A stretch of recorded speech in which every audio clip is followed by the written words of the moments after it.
काल सर्प, वो शक्ति जो इंसान के भाग्य को खा जाती है। काल सर्प शब्द सुनते ही मन में एक अजीब सा डर बैठ जाता है। लोग कहते हैं अगर आपकी कुंडली में काल सर्प दोष है तो जीवन संघर्षमय हो जाता है, हर खुशी अधूरी रह जाती है।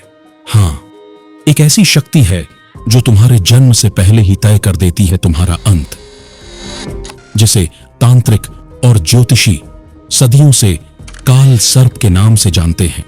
जब ब्रह्मा ने ब्रह्मांड रचा तो उन्हें समय का संचालन करने के लिए एक नियम चाहिए था। कौन कब जन्म लेगा, कौन कब मरेगा, कब युग बदलेगा। उन्होंने यह काम सौंपा 12 नागों को। प्रत्येक नाग को एक दिशा, एक कर्म और एक भावना दी गई। पर समय के साथ ये नाग अपने ही नियमों में उलझ गए। किसी में अहंकार आया, किसी में वाणी का विष, किसी में लोभ, किसी में मोह।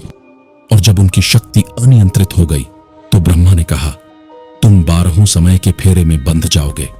हर बार जब कोई मानव तुम्हारे दोष के साथ जन्म लेगा तब तुम पुनः जीवित होोगे। इस तरह जन्म कुंडली में 12 प्रकार के काल सर्प योगों का जन्म हुआ। क्या आपने कभी सोचा है कि कुछ लोग हर बार मेहनत करते हैं पर सफलता उनसे एक कदम दूर ही रहती है, जैसे कोई अदृश्य शक्ति उनके भाग्य को निगल रही हो। वो शक्ति काल सर्प कहलाती है। एक ऐसा खगोलीय बंधन जिसमें समय खुद कैद हो जाता है। ब्रह्मा के वरदान से जन्मे राहु और केतु न तो पूर्ण देव हैं न पूर्ण असुर, बल्कि वो हैं छाया ग्रह जो इंसान की किस्मत की डोर को अपनी छाया में लपेट लेते हैं।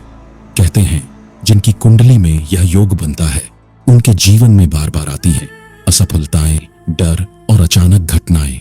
लेकिन यही योग जब अनुकूल हो जाता है तो वही व्यक्ति बनता है संघर्ष का प्रतीक, जिसकी किस्मत लिखने की हिम्मत खुद समय भी नहीं करता। आज हम शुरू कर रहे हैं काल सर्प योग की कथा। जन्म कुंडली में 12 प्रकार के काल सर्प योग जिनमें बंधा है इंसान का भाग्य, वो रहस्य जो सिर्फ ग्रहों का नहीं बल्कि आपके कर्मों का आईना है। क्योंकि हर काल सर्प दोष सिर्फ दोष नहीं होता, वो आपकी आत्मा की अधूरी कहानी भी कहता है। ज्योतिष शास्त्र कहता है जब किसी व्यक्ति की कुंडली में सभी ग्रह राहु और केतु के बीच आ जाते हैं तब बनता है काल सर्प योग। इसे अशुभ कहा गया है, परंतु यह हमेशा बुरा ही फल दे ऐसा भी नहीं है। कई बार यही योग इंसान को संघर्ष के बाद महान बनाता है, जैसे सचिन तेंदुलकर, जवाहरलाल नेहरू, लता मंगेशकर जैसे लोग जिनकी कुंडली में यह योग था, फिर भी उन्होंने इतिहास रच दिया।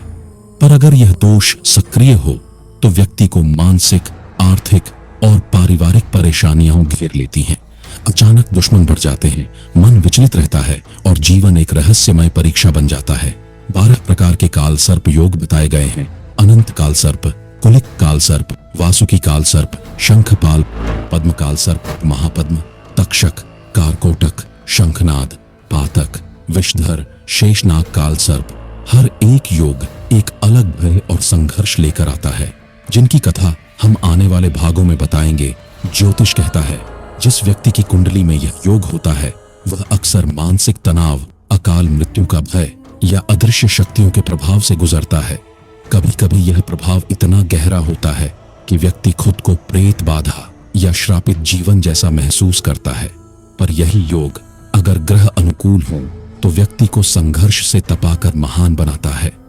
काल सर्प यह सिर्फ एक योग नहीं बल्कि समय का दर्पण है, जो हमें दिखाता है कि हमारे भीतर छिपा हर भय, हर दोष वही असली सर्प है। तो मित्रों, यह थी पहली कथा, काल सर्प, वो शक्ति जो इंसान के भाग्य को खा जाती है। अगले अध्याय में हम जानेंगे पहले सर्प, अनंत काल सर्प की रहस्यमयी कहानी, जिसने स्वयं समय को निगल लिया।